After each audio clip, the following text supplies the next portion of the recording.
Today we'll see how I painted this egg. I believe it was a robin's egg. We start with a sketch, put some speckles on it with a brown pencil. I used a public domain reference image so I could get an idea of how to space out the speckles. I use a combination of watercolor and acrylic wash to get that first layer of paint down. And then I used watercolor for the shadows, for the darker bits. And then I used black acrylic for the background, went in with watercolor for more of the shadows, white acrylic for the highlights, and then colored pencil for those mid-range tones in the egg. I think I used my Monarch brand, or no, Black Widow. It's called Black Widow.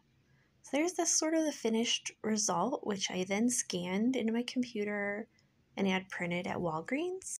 If you get it printed onto their office quality paper, it's nice and sturdy, but just don't be too rough with it because you can see a white patch where I was just a little too firm and too bendy with it. But otherwise, it's a good price for the value.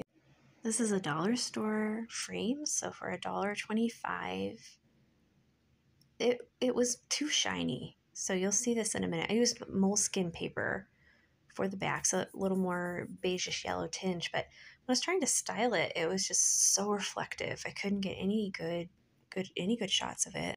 So I decided to backtrack and put the paper on the front of the two sheets of glass and then use this double-sided foam tape.